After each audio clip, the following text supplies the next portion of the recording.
आहे तो म्हणजे सेल्युलर टाईप. 3 प्रकारचे या ठिकाणी डेव्हलपमेंट ऑफ एंडोस्पर्म असतात. त्यातलं पहिलं जे एंडोस्पर्म आहे ते आपण काल बघितलं, त्याचं नाव आहे न्यूक्लियर टाईप ऑफ डेव्हलपमेंट. दुसरा जो टाईप आहे तो आहे सेल्युलर टाईप ऑफ डेव्हलपमेंट आणि चौथा आहे हेलिबियल.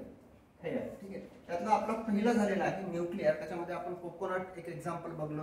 ओके, इनकम्प्लीट मध्ये अजून पण एक्झाम्पल आहे. तुम्हाला माहिती का वेट आहे, वेट अजून एक कोणतं आहे, वेट सोबत अजून एक होतं, कोणतं होतं ते सनफ्लावर.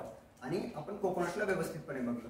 आता आपल्याला आजच्या लेक्चर मध्ये बघा या ठिकाणी काय बघायचंय, दुसऱ्या नंबरचं एंडोस्पर्म डेव्हलपमेंट बघायचं. कितव्या नंबरचा आहे, दुसऱ्या आहे 3, त्याच्यातलं दुसऱ्या नंबरचा आता आहे सेल्युलर. आता आपण कालच्या लेक्चर मध्ये जे बघितलं ना त्याच्यामध्ये 2 पद्धतीने सेल वॉल फॉर्म होत होते. पहिल्यांदा न्यूक्लियसचं डिव्हिजन होत होतं, मग काही वेळानंतर आफ्टर लिटल टाइम त्या ठिकाणी वॉल फॉर्म होत होती. पण वॉल फॉर्म होत होती, पण इथे कसं असते माहिती का, या ठिकाणी न्यूक्लियसचं डिव्हिजन झाल्याबरोबर वॉल फॉर्म होते.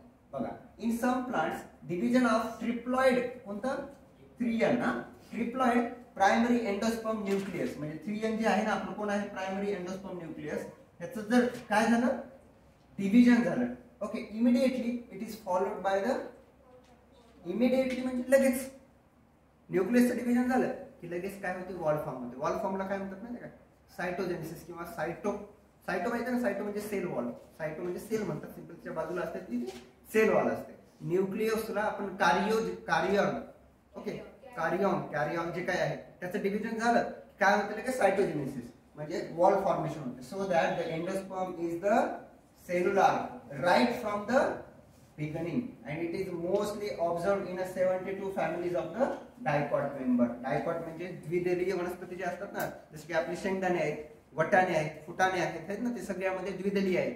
मग त्यांच्यामध्ये काय होतं त्या ठिकाणी कोणतं टाईपचं डिव्हिजन असते, सेल्युलर टाईपचं डिव्हिजन असते. ठीक आहे, नोट करताना मी सांगेन तुम्हाला. एक्झाम्पल मध्ये बघा, 3 एक्झाम्पल. बाल्सम आहे, ओके, पेटुनिया आहे आणि अल्डोक्सा, IMP आहे. कारण की ते अगोदरचे आपण 3 जे बघले न्यूक्लियर मध्ये, त्याच्यामध्ये पहिला जो होता वेट होता, वेट म्हणजे गहू. दुसरा होता सनफ्लावर, होता ना सनफ्लावर. आणि तिसरा कोणता होता, व्हेरी IMP, कोकोनट. आणि आताच्या याच्यामध्ये 3 आहेत, त्यातला पहिला आहे बाल्सम, पेटुनिया आणि अल्डोक्सा. हे नावं लक्षात ठेवायचे. ठीक आहे, इथपर्यंत आलं लक्षात. म्हणजे ज्याच्यामध्ये पहिल्यापासूनच सेल वॉल असते त्याला आपण कोणतं डिव्हिजन म्हणूयात, cellular.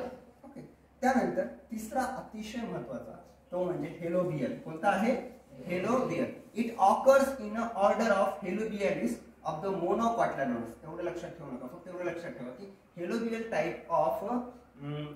Type of endosperm development is occur in कोणामध्ये, मोनोकॉटलॅडोन, डायकॉटलॅडोन, मोनोकॉटलॅडोन. मोनोकॉटलॅडोनचं एखादं एक्झाम्पल सांगता येईल तुम्हाला, वेट ज्याचे 2 तुकडे होत नाही त्याला म्हणूयात ज्वारी. कशाचं एक्झाम्पल, मेज, हे सुद्धा याचे एक्झाम्पल आहे. In this case first division of primary endosperm nucleus is followed by the transverse wall. इथं बघा IMP, मी जरा IMP त्याला अंडरलाईन करतो. कोणती वॉल आहे, ट्रान्सवर्स. व्हर्टिकल म्हणजे उभी, ट्रान्सवर्स म्हणजे अशा पद्धतीने आडवी. तुम्हाला दाखवणार आहे ती फिगर पण आहे. Which divides the cell unequally. हा शब्द खूप महत्वाचा. काय आहे अनइक्वली, म्हणजे एक मोठी एक छोटी, simply unequally. And the smaller cell is called as the chalazal cell, कारण की ही चालाझरकडे असते वर. And the larger cell is called as the micropyle cell. And then the division and the wall develop between the nuclei in the micropyle chamber. It is the intermediate between the, आता हे दोघांच्या मधलं आहे, सेल्युलरच्या मध्ये, nuclear टाइपच्या मध्ये कोण आहे, helobial type of endosperm. आणि हे कोणामध्ये, आस्फोडेलस मध्ये आढळते. तुम्हाला ही डायग्राम दाखवतो. आता आपल्याला ते पॉइंट पण लिहायचे की जर तुम्ही बघितलं ना, हेलोबियल ट्रान्सवर्स वॉल फॉर्म होते म्हणलं ना, कोणती वॉल फॉर्म होते, ट्रान्सवर्स. बघा, तर मोठा आणि हा छोटा भाग. हा भाग कोणता असेल, मायक्रोपाईल असेल. आणि छोटा भाग कोणता आहे, चालाझर.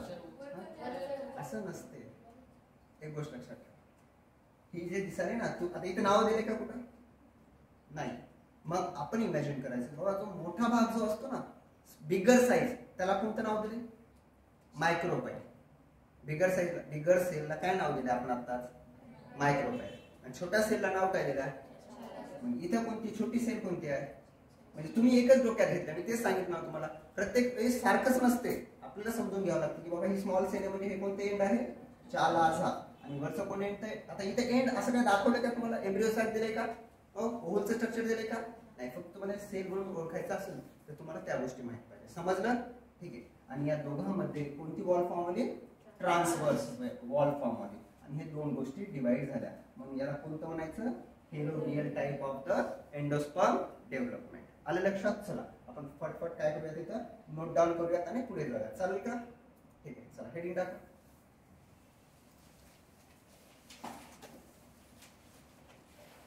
काय टाकू heading? Cellular type of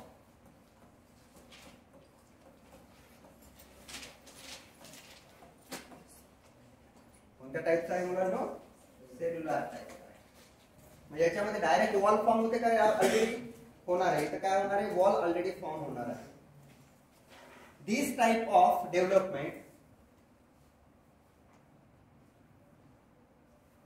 is occur in 72 families of dicots. This type of these types of development is occur in 72 members of dicot. मला इथंच पाठ झालं पाहिजे. डायकॉट्स म्हणजे द्विदलीय. दुसरी गोष्ट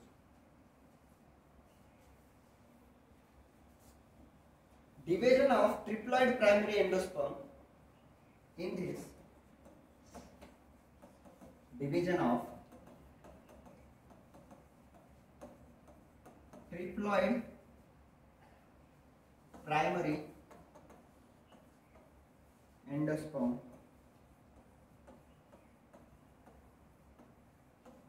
immediately म्हणजे तात्काळ. immediately form wall around nucleus. त्याच्यामध्ये काय होते? around nucleus immediately काय फॉर्म होतो बेटा? वॉल फॉर्म होते. म्हणजे in this type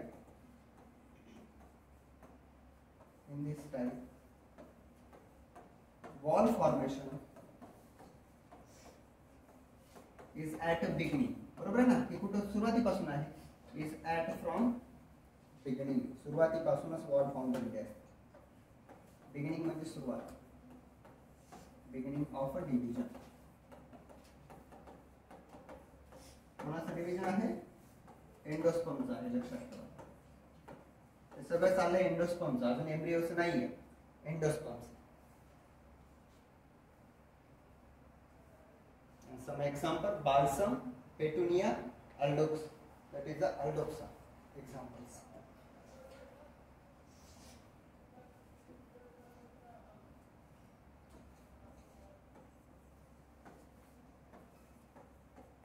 That is the petunia, balsam, दूसरा aldoxa. एवढेच पॉईंट लक्षात ठेवायचे. पण याच्यापेक्षा इम्पॉर्टंट आहे तो पहिला वाला आणि तिसरा जो आपल्याला आता शिकायचा आहे.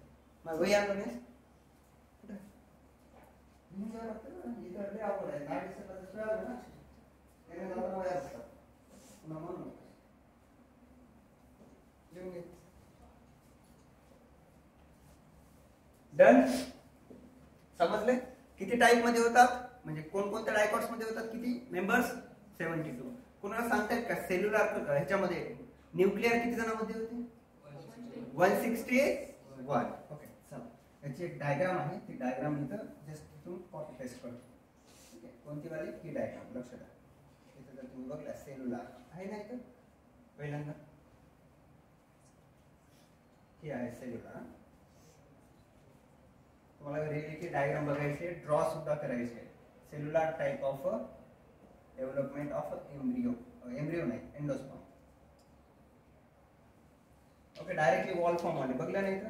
हे तर तुम्हाला दाखवतो अजून व्यवस्थित पद्धतीने. इथं बघा. हे आहेत दोन. सिंपल. इथं झाले वॉल फॉर्म. सुरुवाती फ्रॉम बिगिनिंग. बिगिनिंग म्हणजे सुरुवातीपासूनच ह्यांच्यामध्ये काय आहे? वॉल आहे, म्हणून यांना काय म्हणतात सेल्युलर. किती जणांमध्ये आहे डायकॉट्स? 61. बरोबर आहे ना? किती आहेत? 72 का 71? 72 मेंबर्स ऑफ अ डायकॉट. जाऊ मग पुढे. नेक्स्ट कोणता आहे माहिती आहे? Helobial. Now write down the heading name. Third number, last one. Helobial type.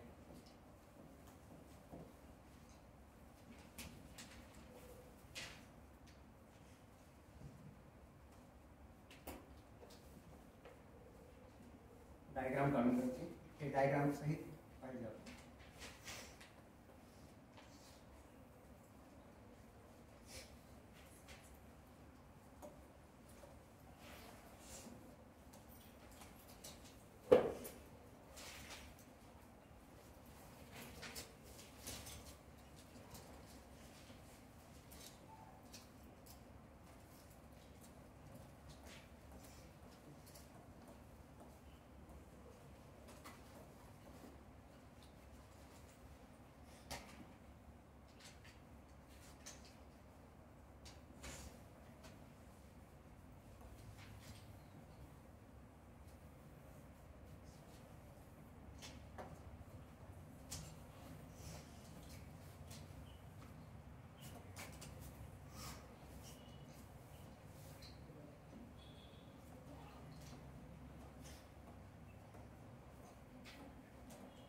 त्याला ओळखायचं कसं? यांच्यामध्ये कोणती वॉल तयार होते? Transverse wall. ट्रान्सवर्स म्हणजे आडवी, हो ना? ग्रीन कलरची दिसेल ना ती वॉल आहे त्यामधल्या सेलची. जर समजावून मी कलर चेंज केला. आणि सगळ्यात आतमधला काय असेल कोणी सांगू शकतो? पहिल्या याच्यामध्ये सांगितलं व्हॅक्युअल. तर त्याचं काय असणार आहे? व्हॅक्युअल की एम्ब्रिओ? व्हॅक्युअल असणार आहे. आणि इथं कुठेतरी एम्ब्रिओ असेल.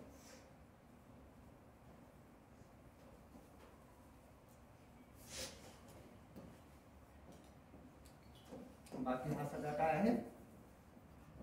एंडोस्पर्म आहे.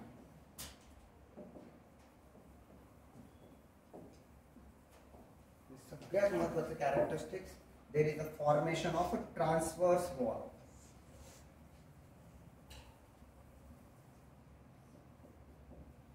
Transverse wall. It is the characteristic features of a halobial type of a development of embryo. त्यांच्यामध्ये आहे. त्या ठिकाणी दोन टाईपचे सेल तयार होतात. एक स्मॉल असते, एक बिग असते. एक चालाझल सेल असते, चालाझल टाईप ऑफ सेल, आणि दुसरी मायक्रोपाइल सेल असणार आहे. ते आपल्याला नोट करायचं. राहू दे जागा ग्रीन घ्या. त्यातला पहिला पॉईंट नोट करा.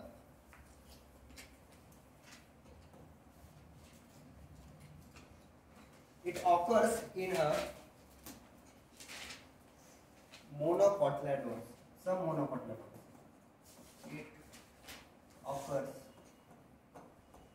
in a monocotyledons. कोणामध्ये होतात ते? काय झालं? मोनोकॉटलेडॉन्स.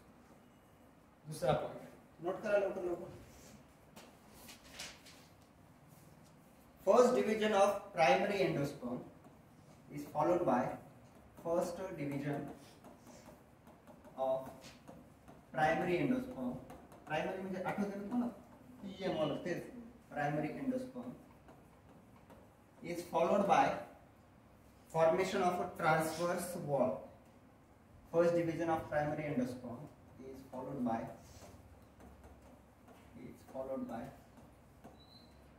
formation of transverse wall. Transverse म्हणजे आडवी. Due to formation of wall,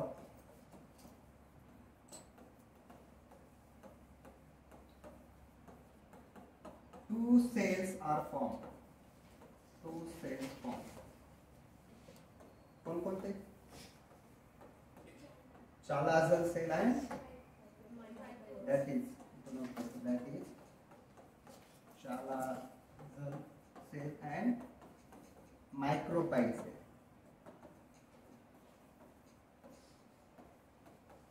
याच्यातली chalazal cell मोठी असते ना? पक्क micropyle cell having big size and micropail है ना, chalazal cell having small size.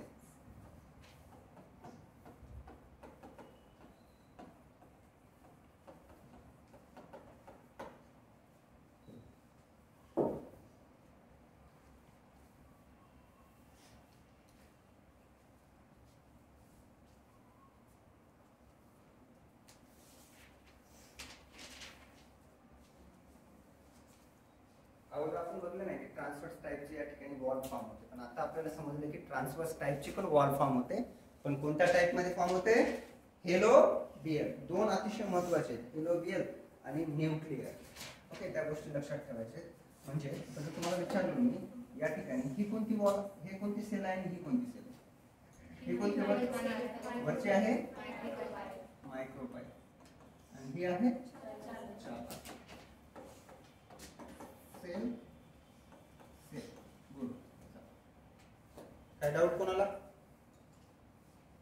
Doubt आहे नाही तर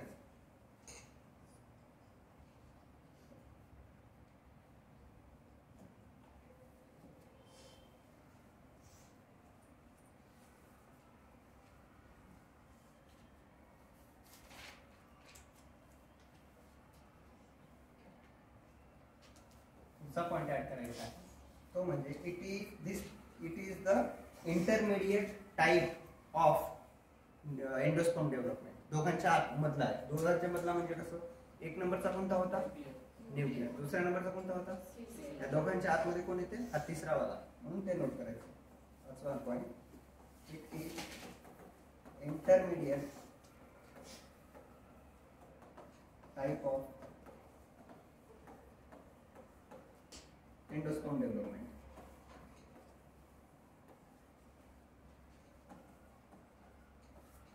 एंडोस्पर्म डेव्हलपमेंट मधला हा इंटरमिडिएट आहे. हा एक पॉइंट इथे तुम्हाला नोट करायचं, लक्षात ठेवायचं.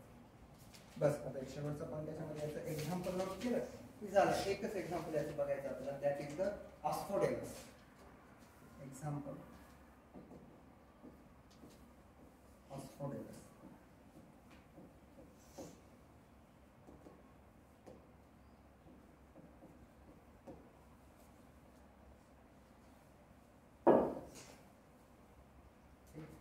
तुमच्या बहीमध्ये तीन टाइपचे आलेले आहेत बघा. तीन टाइप आले. पहिला आला होता cellular type of development of endosperm, दुसरा आहे न्यूक्लियर सेल्युलर, आणि तिसरा कोणता आहे? हेलोबियल. ओके, तिघांचे पण एक्झाम्पल आपण शॉर्ट मध्ये इथे रिवाइज करूया. ओके, रिवाइज म्हणून टाकून रिवाइज ओनली फॉर एक्झाम्पल. तिघांचे पण नाव ठेवतो इथे. पहिल्याचं नाव काय? न्यूक्लियर. दुसऱ्याचं नाव काय? Nuclear cellular. तिसरा आहे उलट लिव्हर, लक्षात राहते आपण. ऑस्फोडेलस याच्यामध्ये सांगा. अल्डोक्स आहे ना, अजून पेटुनिया,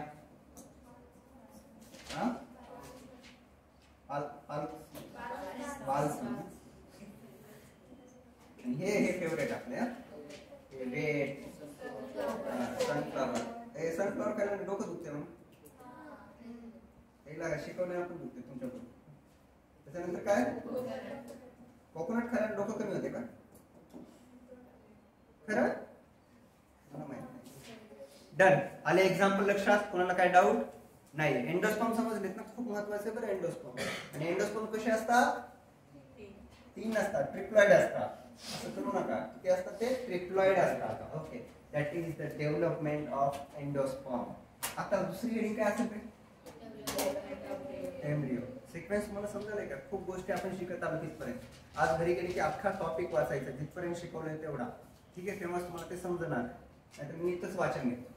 डेव्हलपमेंट ऑफ एम्ब्रियो पुढचा जो घटक आहे त्याचे पॉइंट उद्या लिहून देतो, आज समजून सांगतो. ओके, बघा, तयार होणं म्हणजे काय? जेनेसिस. तयार होणं म्हणजे काय? डेव्हलपमेंट होणे म्हणजेच काय? जेनेसिस. लक्षात ठेवा.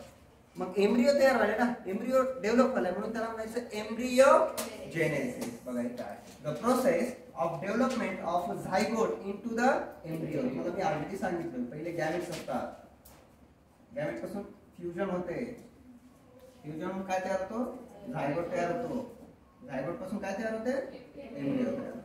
म्हणजे simply the formation of embryo from the zygote called as the embryogenesis. The formation and the development of the embryo from the zygote is called as the embryogenesis. And the embryo is developed at the काच मायक्रोपायलेंट. कोण सांगेल मला?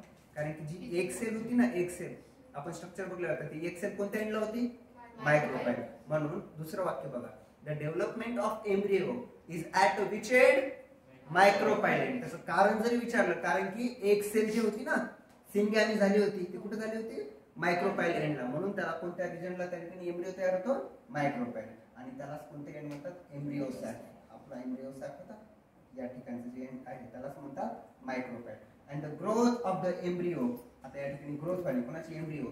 Triggers only केव्हा सुरू होते बघा, only खूप महत्वाचं आहे, after a certain amount of endosperm form. म्हणजे अगोदर एंडोस्पर्म सर्टन अमाऊंट ऑफ मध्ये तयार झाला पाहिजे.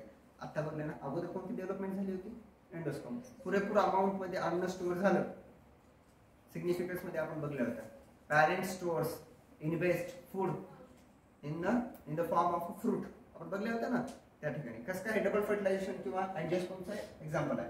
जेवढा अमाऊंट ऑफ एंडोस्पर्म स्टोअर झाला की after fertilisation the embryonic development काय होते, बिगिन होते. अगोदर एंडोस्पर्म फॉर्म होतो, सफिशियंट अमाऊंट झालं की नंतर काय होते, फर्टिलायझेशन झाल्यानंतर एम्ब्रियो तयार होणार आहे. इथपर्यंत आलं लक्षात. दोन गोष्टी मी तुम्हाला सांगितल्या, अजून पुढे बघूया. बरं वाटलं सर नोट करून देतो, लिहा सोबत सोबत. डेव्हलपमेंट ऑफ एम्ब्रियो अतिशय महत्वाचा पॉईंट. डेव्हलपमेंट ऑफ एम्ब्रियो, एम्ब्रियोची डेव्हलपमेंट. त्यातला पहिला point, definition. The formation and development of an embryo from the zygote is called as embryogenesis. The formation and development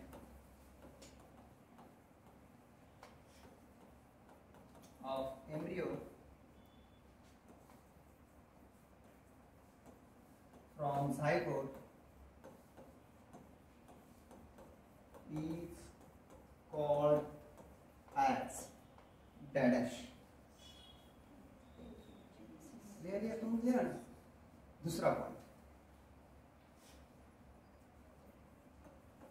beginning of embryo development. Embryo development is triggered by कसं trigger by काय, formation of sufficient किंवा formation of काय, formation of endosperm. बरोबर ना. Endosperm form झाल्यानंतर embryo beginning होणार आहे. हा पॉइंट आहे ना लक्षात, माहिती आहे की नाही. Yes, beginning of the embryo development is triggered by the formation of the embryo. मग रिकाम्या जागेमध्ये मी काय लिहू, embryogenesis.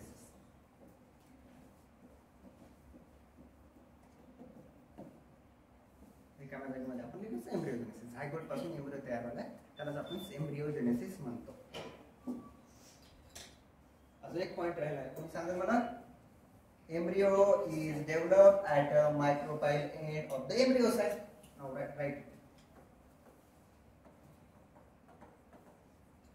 Embryo is developed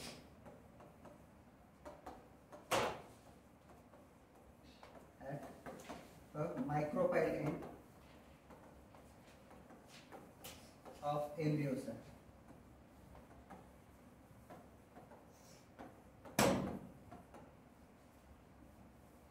embryo साइटच्या कोणत्या एंडला आहे मुलांनो, मायक्रोपाईल एंडला आहे. लक्षात ठेवायचं आहे. आणि का आहे त्याचं कारण लिहिण्याची गरज नाही, ऑलरेडी तुम्हाला माहित आहे.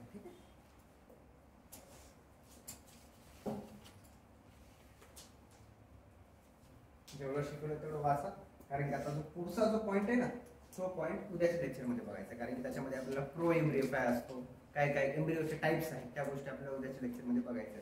आज घरी गेल्यानंतर सगळ्यात महत्त्वाचं काम, सगळ्यात महत्त्वाचं, जेवढा टॉपिक झालाय ना तेवढा टॉपिक वाचायचा, जेवढा टॉपिक झालाय तेवढा वाचायचा, तरच तुम्हाला गोष्टी समजतील. त्याचं कारण असं आहे, तुम्ही जर इमॅजिन केलं ना पहिल्यापासून आपण काय शिकल्या, खूप पॉईंट शिकले आपण, मी तर लिहिलं तरी सगळं भरून जाते, एवढे पॉईंट शिकले.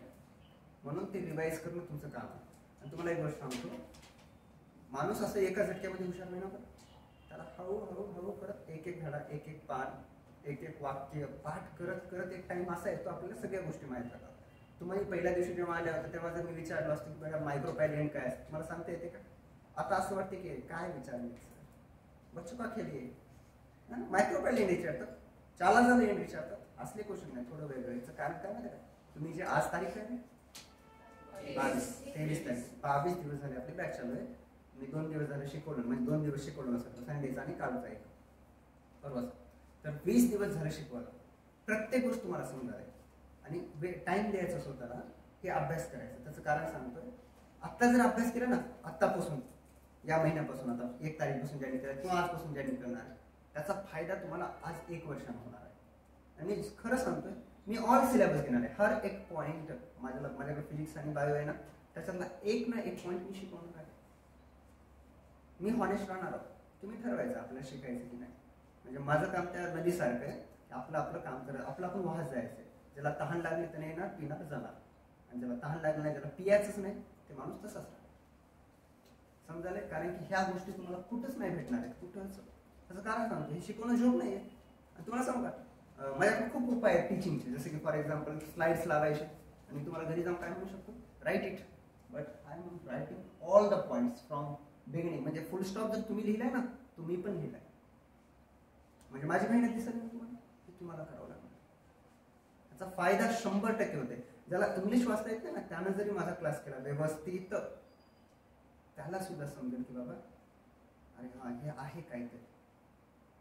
खरं सांगतो मी, नॉलेज एवढी गोष्ट कोणतीच मोठी नाही. आणि 2 गोष्टी आहेत, ज्याला 2 गोष्टी जमल्यात ना, तो खूप महत्वाचं पुढे जाऊ शकतो. एक टाइम आणि दुसरं नॉलेज. स्पेलिंग येत नाही म्हणून तसं समजून घ्या.